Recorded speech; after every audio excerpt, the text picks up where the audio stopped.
একবার হযরত ওমরের কাছে পৃথিবীর সব থেকে দামি পারফিউম এসেছে।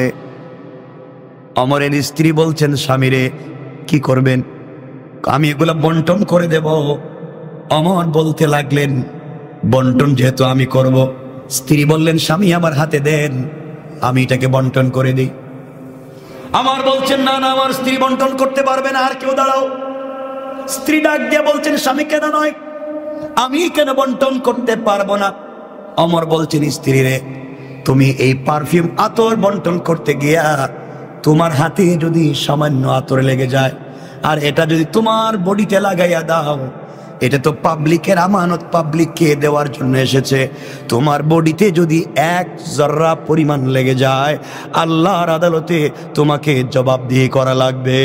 আল্লাহু আকবার। একটা আতর বডিতে লাগলে বলতেছে আল্লাহর আদালতে জবাবদিহি করা লাগবে। আর আমাদের সুরেরা আমাদেরকে খাইয়া একবারে শূন্য করে দিয়া বিদেশে বাড়ি বানাইয়া ছাড়ছে। চিন্তা করেন একটু, কেমন ছিল আমাদের লিডার, ইসলামটা কেমন ছিল সমাজে। আমার বন্ধুগণ, কথাগুলো দিল দিয়ে শুনেন কি বলতে চাই। এই ওমর কেমন ছিলেন সংক্ষেপ করে করে বলে যাই, লম্বা করতে চাই না, যে যদিও আমাদের সময় অনেক আছে। অসুবিধা হইতেছেন আপনাদের? সময় কিন্তু আছে, কিন্তু আপনাদের কষ্ট হবে কিনা এই চিন্তা করে বেশি বেশি। একটু হাত তুলে আমরা দেখেন তো, দেখি কার কার কষ্ট হইতেছে এই পর্যন্ত। দেখছেন কষ্ট হইতেছে? হইলে একটু দাঁড়াবেন, একটু বসবেন। তাও আমি তো যত কম বলবো আমার লাভ। লাভ না? তাড়াতাড়ি চলে গেলাম, ওয়াজ অনেক দূরে, আজকে যাওয়া লাগবে অনেক দূরে, তা তাড়াতাড়ি চলে যাবি। কিন্তু আমার তো যত কম বলা যায় ততই লাভ। বেশি বললে তো আপনাদের উপকার নাকি? অসুবিধা হচ্ছে?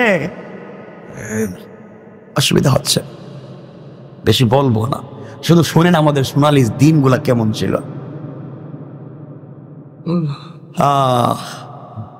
এক মিনিটে ঘটনা বলছি না, আমাদের সোনালী অতীত এমন ছিল। সাহাবায়ে কেরাম যুদ্ধে গেছেন আরব থেকে আজমে আফ্রিকা, গিয়া শুনেন মুসলমানরা কয়েকশো আর কাফেররা 10 থেকে 50,000। লিডারের কাছে এসে বলছেন, লিডার, যার বিরুদ্ধে যুদ্ধ করতে আইছি হেরা তো কয়েক হাজার, আমরা যে কয়েকশো, ওরা তো 30 আমাদেরকে মেরে ফেলবে। তিনি বলছেন, আমার সাথে আসো, নদীর পাড়ে আসো। নদীর পাড়ে এসে যেই নৌকা দিয়া, যেই জাহাজ দিয়া ওই পারে গেছিলেন, সবগুলো আগুন ধরে। ওরা নাকি, আপনি জ্বালাইয়া দিতেছেন কে? জ্বালাইয়া দিলাম এই জন্য তোমরা ভয় পাচ্ছ। ওরা শত শত লাখ লাখ হাজার হাজার, আমরা কয়েকশো, ওদের বিরুদ্ধে পারবো না, এই জন্য জ্বালাইয়া দিলাম। যুদ্ধ যদি আরম্ভ হয় তোমরা এই নৌকা দিয়ে পলায়ন করতে পারো। এখন জানিয়ে দিলাম, পিছনে আমাদের সাগর আর সামনে কাফের, হয়তো জয়লাভ করব নচেত মরব, পিছনে যাওয়ার কোনো সুযোগ নাই, কারণ রব আমাদের সাথে আছেন। আল্লাহ সব জ্বালাই দিছে, পিছনে যাওয়া।